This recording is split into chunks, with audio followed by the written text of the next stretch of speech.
You are the city's prosecuting attorney? I am the prosecuting attorney for most gross misdemeanors, and petty misdemeanors. And the county attorney prosecutes felonies, some gross misdemeanors.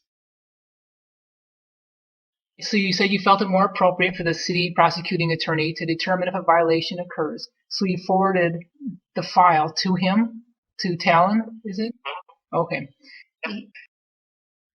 So his letter says, I felt it more appropriate for the city prosecuting attorney, which is apparently you, to determine... No, it's not me. In the terms of that letter, the prosecutor, if they had sent it to me, I would have referred it out. Well, I'm at home doing safe distancing, so I don't have access to that right now. In fact, it was one of my questions that it would be a conflict of interest, to have you involved. That I agree with. I'm not going to decide if the mayor cutting down a bush in his yard is a crime. If there is the appearance of a conflict, for me, that's a conflict.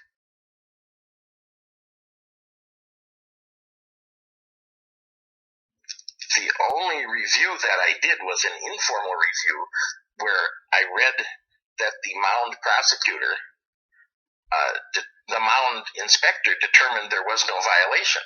So there was no need for me to forward it to another lawyer for them to say, oh, there's no violation.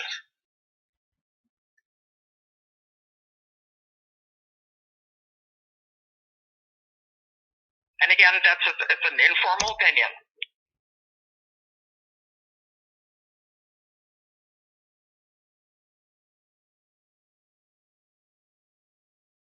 Understand, and I'm telling you that if there were something that said there's a violation here, I would have referred it out.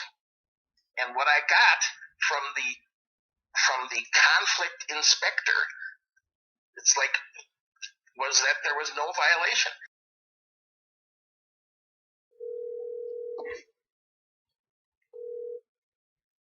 Steve Tallen. Yes, this is the Central Minnesota News Network. We understand you're the attorney for the city of Orono. Is that right? I'm their prosecuting attorney. Okay. Yeah, we're researching the case of the Orono mayor clearing vegetation from his bluff for a news story. Would you be able to answer some questions for us? Perhaps. I don't know what the questions are. Okay. Well, maybe we can start with the city code, some of the language in it. Well, I'm at home doing safe distancing, so I don't have access to that right now. So I can't, I can't look at the code and tell you what. So but the code is probably online. I suppose you can look it up online if you have questions about what it says. Well, I do have the code here, and as far as interpreting the meaning of it, I have left a message with Jeremy Barnhart, seeking to just clarify one part of the code. Are you the type of person where I could read it to you, and then you could explain what it meant? I don't know. I'm not going to give you a legal opinion. Excuse me, I'm not your lawyer. The language should be clear. It should be, as it's what it says is that there's limited clearing of shrubs, of a certain size is allowed to provide a view to the water from the principal home, right? That's obvious.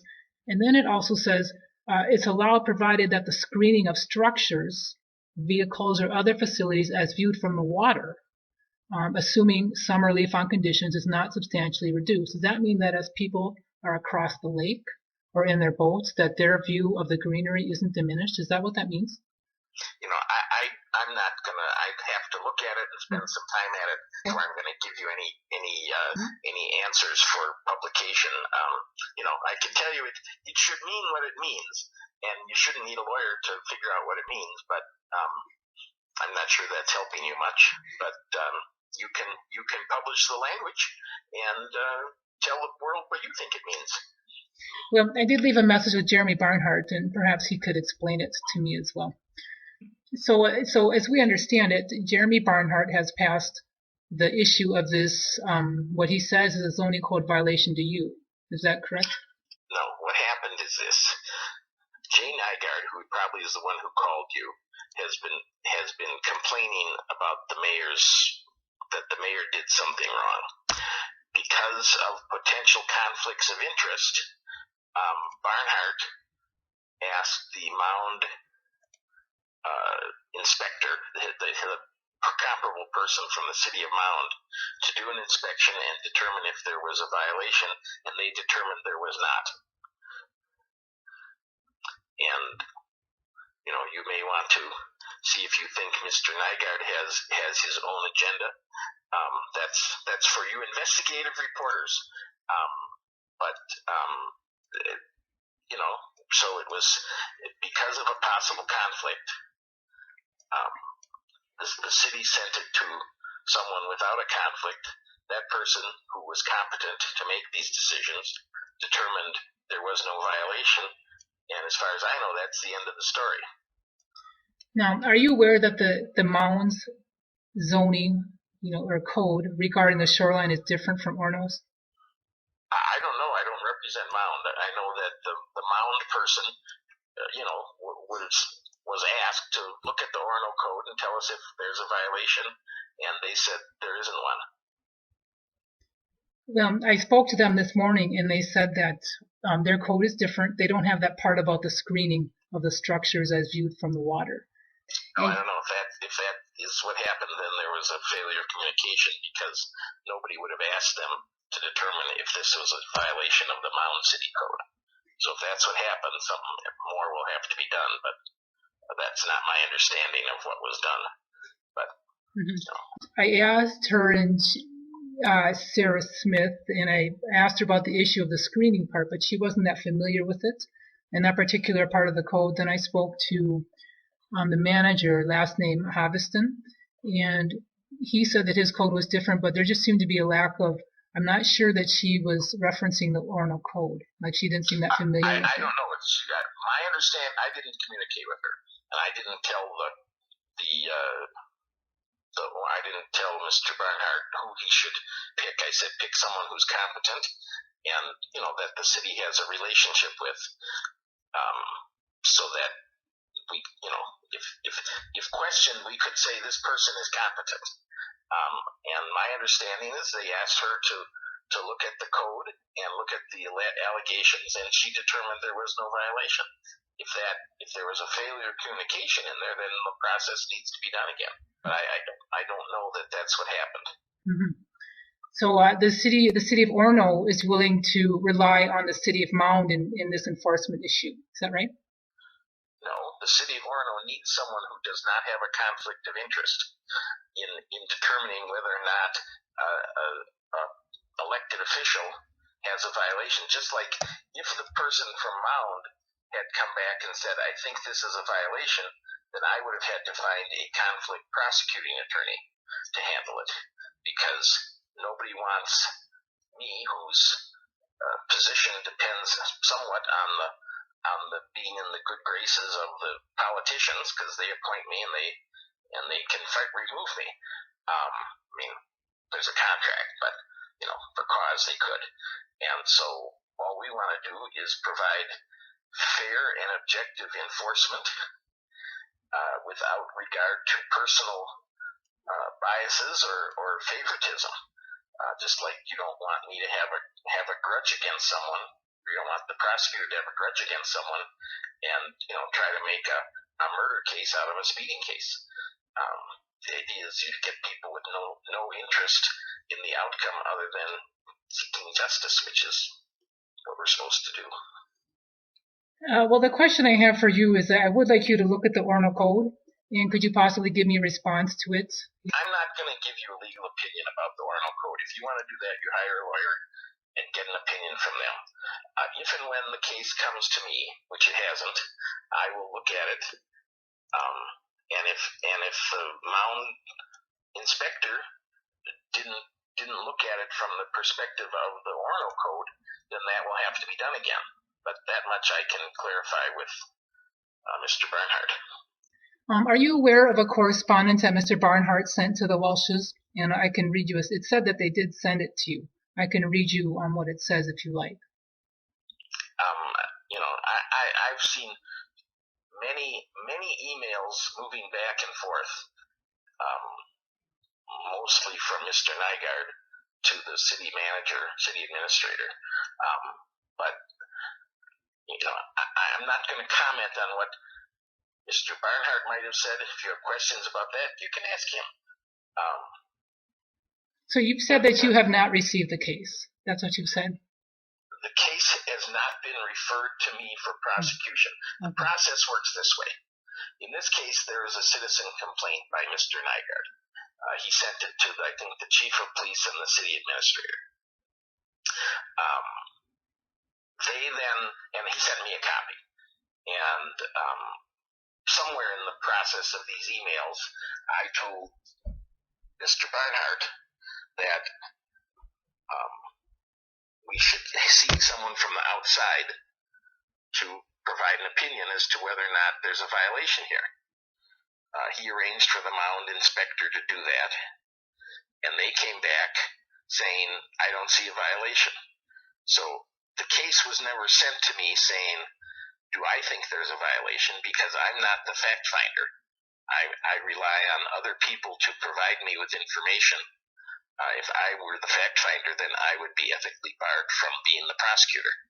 That's why the police do the investigation, and the prosecutors rely on what the police say. So it has not been referred to me for prosecution. However, I did tell Barnhart that we should have someone on the outside do this inspection, because he and I have conflicts of interest. If we were to proceed with something against one of the elected officials, or a city, if the chief of police got arrested for speeding, I wouldn't be the prosecutor. It would be someone else. So I hope I've made myself clear about the conflict. Well, just for your reference, I'll tell you what this letter says. This was apparently obtained by a Freedom of Information request. The letter was mailed to the Walshes from the city of Orono, and it says the prosecuting attorney will be making a determination if a violation exists. So apparently that's not accurate. No, the prosecuting attorney will not be me, because I have a conflict of interest. If there were a prosecuting attorney who got something, we don't refer cases to prosecutors if the investigators determine there is no case there. That is a waste of taxpayer money. Every time someone says, I don't like something, that doesn't invoke bringing in lawyers, and in this case having to bring lawyers in from the outside and having to pay them to determine that there's nothing in the police reports. Using police reports in the broadest sense, that would include in the inspector's reports. We don't investigate cases. That's not the job of the prosecutor. I think it is in France. It's not here. You are the city's prosecuting attorney, is that right? I am the prosecuting attorney for most gross misdemeanors, and petty misdemeanors. And the county attorney prosecutes felonies, some gross misdemeanors. So his letter says, I felt it more appropriate for the city prosecuting attorney, which is apparently you, to determine... No, it's not me. In the terms of that letter, if they had sent it to me, I would have referred it out.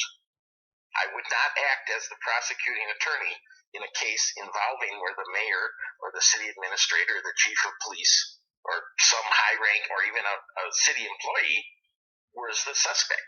That is a clear conflict of interest, especially if it's one of the elected officials that sits on the council, who are the people who determine who the prosecuting attorney is going to be.